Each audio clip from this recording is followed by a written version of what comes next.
In my short video, Paradise Stolen, I used the analogy that for the money spent on the war in the past 10 years, we could have built a small home on a small plot of land in a small community for every family in America. A common argument against this idea is that there just isn't enough room in all of America to provide people with decent homes in decent communities. But this argument is baseless and the result of lies and propaganda. We were lied to convince us that there's so many people that we have to cram everyone into high-density housing in high-density cities because there's not enough room on the planet. So let's dispose of this myth, the myth of overpopulation.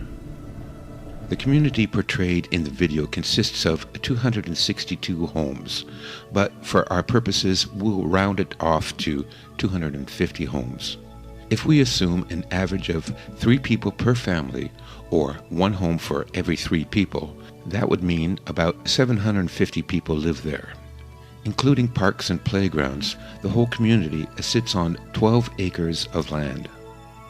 Now let's take the U.S. population of 320 million and divide them into communities of 750 people each, which gives us 426,666 villages.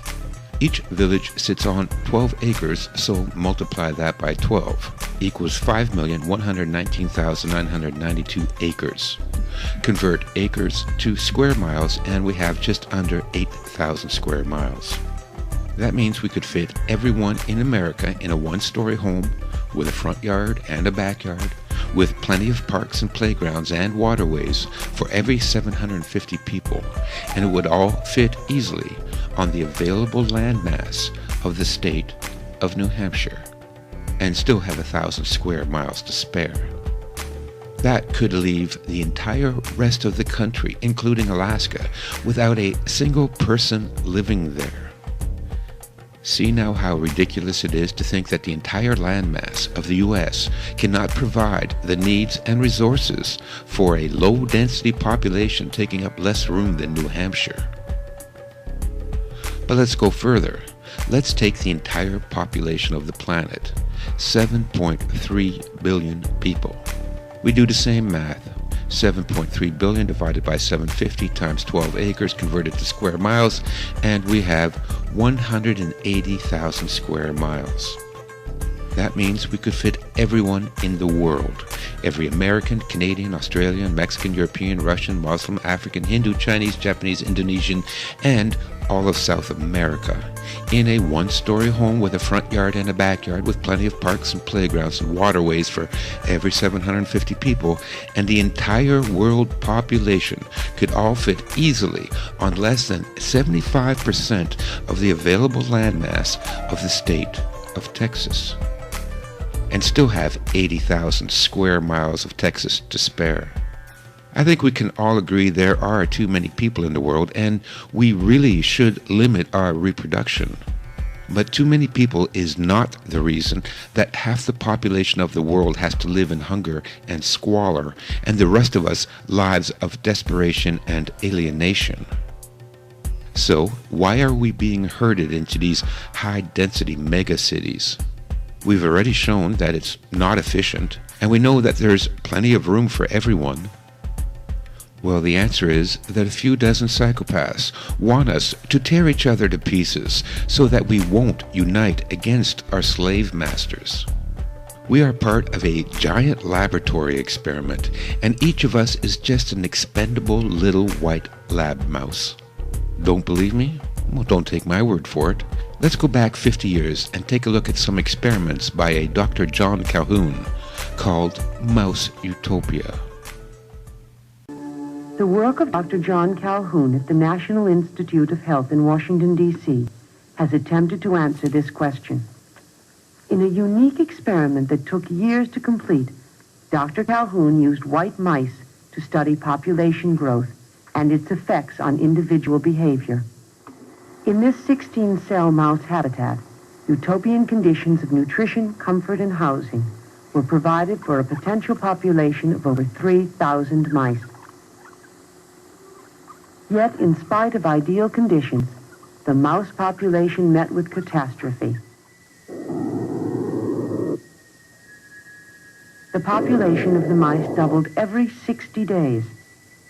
This was called the exploit period. The third period, consisting of 300 days, found the population of mice leveling off.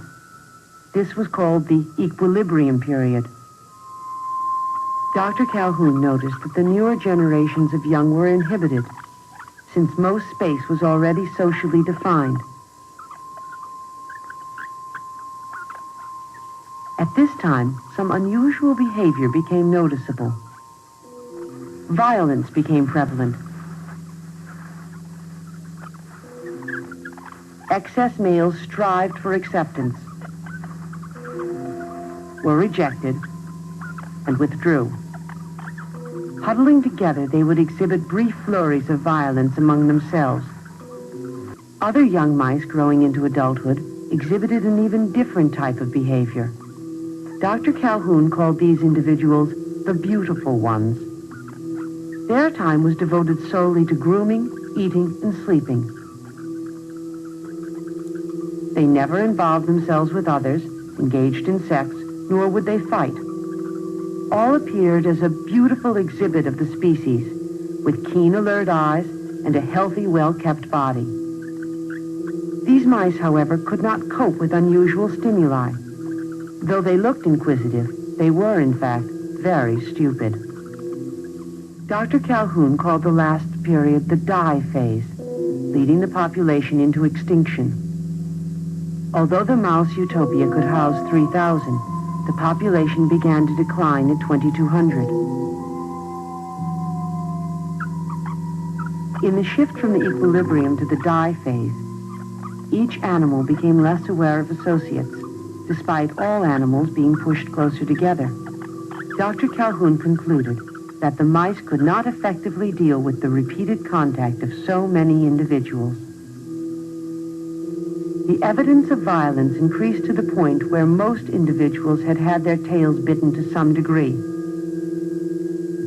Eventually, the entire mouse population perished. What the filmmakers fail to mention is that these mice would never have behaved that way if they weren't trapped in the narrow confines of the experiment. These behaviors and conditions would never exist in nature. It is only an artificial, closed system that causes these problems. Still wonder why we are being herded into cities?